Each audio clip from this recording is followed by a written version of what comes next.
శ్రీమాత్రే నమ. జయ గురు దత్తాత్రేయ నమ. ఈ వీడియోలో మనం మకర రాశి వారికి 2025 సంవత్సరం ఏప్రిల్ నెల మాస ఫలితాలు పరిశీలిద్దాం.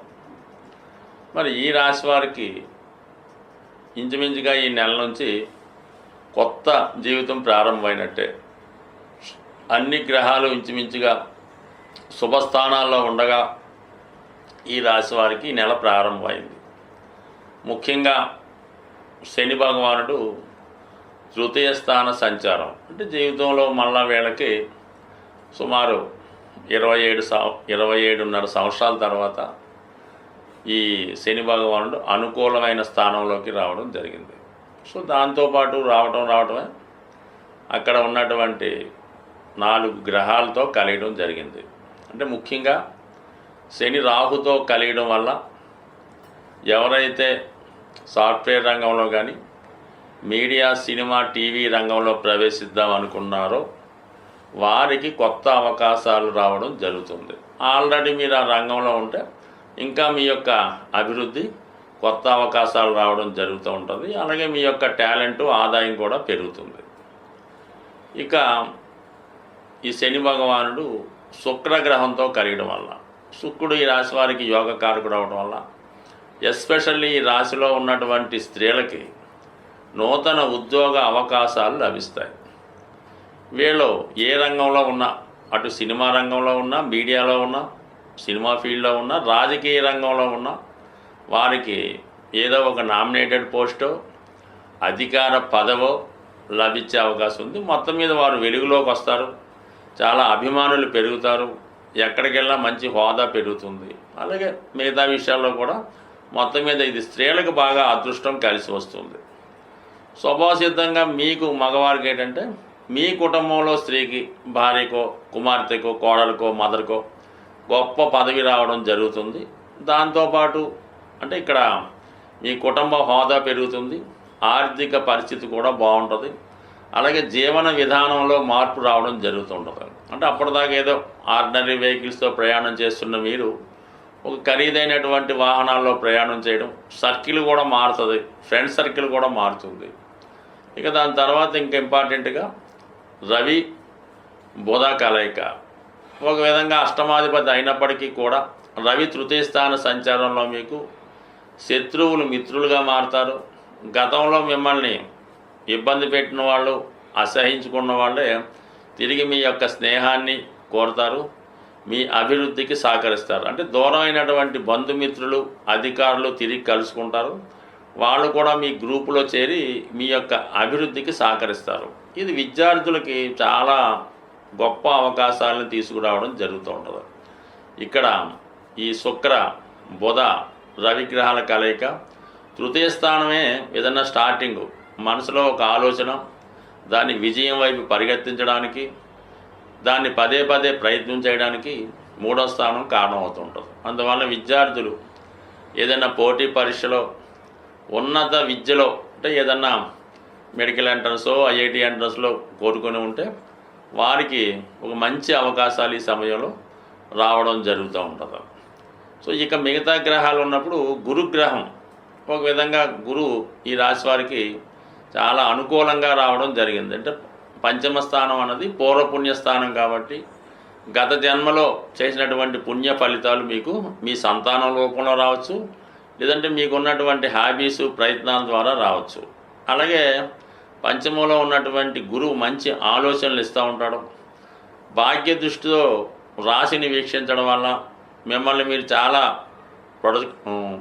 మీరు చాలా జాగ్రత్తగా కాపాడుకుంటూ మీలో ఉన్నటువంటి చారిటీ, అలాగే సంస్కారాన్ని కాపాడుకుంటూ మిమ్మల్ని మీరు అభివృద్ధి పరుచుకుంటూ ఉంటారు. అంటే మంచి పేరు వచ్చే విధంగా కాపాడుకుంటూ ఉంటారు. మంచి అలవాట్లు, మంచి ఆలోచనలు వస్తూ ఉంటాయి. అంటే ఒక గౌరవప్రదంగా కనబడుతూ ఉంటారు సమాజానికి. విద్యార్థులు చాలా క్రమశిక్షణతో మెలుగుతారు.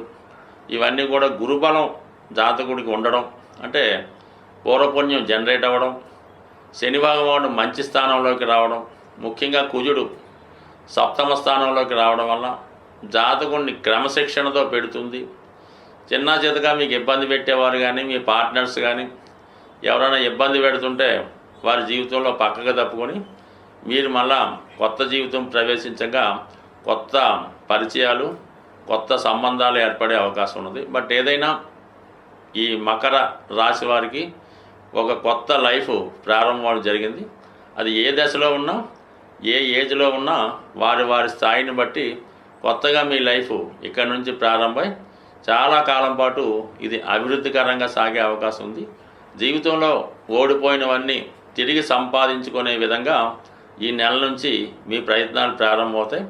పోగొట్టుకునే ఒకటి తిరిగి మీ జీవితంలో ప్రవేశించడం జరుగుతుంది. స్వస్తి. సాధారణంగా గ్రహాలచే పీడించబడుతున్నవారు, ఇబ్బంది పడుతున్నవారు ఆ గ్రహాలకి పరిహారం చేసుకోవడం వల్ల సులభంగా ఆ సమస్య నుంచి బయటపడవచ్చు. అంటే ఇప్పుడు ఈ నెలలో శనిగ్రహం మారుతూ బుధగ్రహంతో కలియడం వల్ల ఈ వ్యాపార వర్గంలో ఉన్న వాళ్ళకి చాలా వరకు వ్యాపారం మందగిస్తుంది. విద్యార్థులు ఎంత చదివినా కూడా చదివింది జ్ఞాపకం రాక పరీక్షల్లో రాయలేకపోతుంటారు.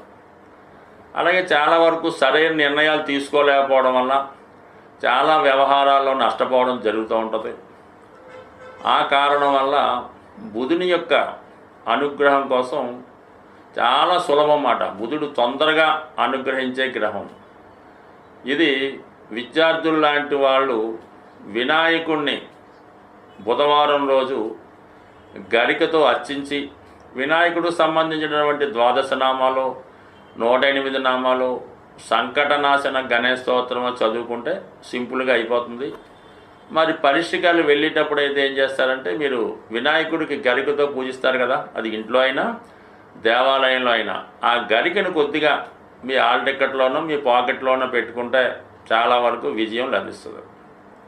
ఇక వ్యాపార సంస్థల్లో ఉన్నవాళ్ళు ఏం చేయాలంటే, గణపతిని ప్రతినిత్యం పూజిస్తూ, అలాగే వీలున్నవారు అవకాశం ఉన్నవారు విష్ణు సహస్రనామం లేదా గోవింద నామాలు చదువుతూ ఉండాలి. లేదంటే మీ షాపులో క్యాసెట్ రూపంలో వేస్తూ ఉంటే చాలా వరకు పనిచేస్తుంది.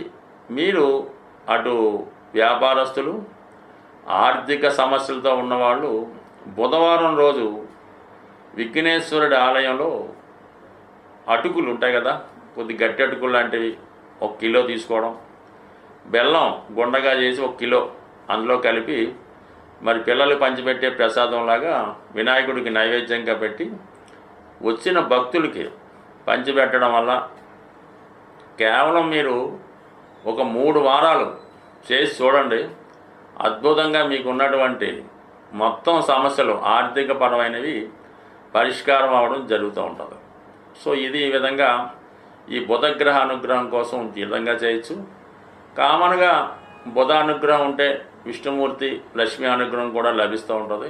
అయితే రాహుగ్రహం ఇప్పుడున్నటువంటి శుక్ర, బుధ, రవి, శని గ్రహాలను కబళించి వేయడం వల్ల ముందు రాహుని సంతృప్తి పరచాలంటే మీరు అమ్మవారిని గట్టిగా పట్టుకోవాల్సి ఉంటుంది. ఏదో ఒక వారం ఏదన్నా అమ్మవారి ఆలయంలో దర్శించి అమ్మవారికి శక్తి ఉన్నవారు ఒక నిమ్మకాయల దండ వేయండి, లేనివారు ఒక 4 నిమ్మకాయలు అమ్మవారికి అమ్మవారి ఆలయంలో ఇవ్వడం వల్ల అమ్మవారి యొక్క అనుగ్రహం దొరికిందంటే ఇంకా ఆటోమేటిక్గా మొత్తం అంతా కూడా సమస్య పరిష్కారం అవుతూ ఉంటుంది. ఇవన్నీ చేయలేని వారు మరి శనిగ్రహ అనుగ్రహం కోసం ఓం నమశివాయ అనే శివ పంచాక్షరీయ నామాన్ని ప్రతిరోజు 1008 సార్లు మీరు ఏ విధంగా ఉన్నా మనసులో చేసుకోండి. అన్ని సమస్యల నుంచి బయటపడతారు. స్వస్తి.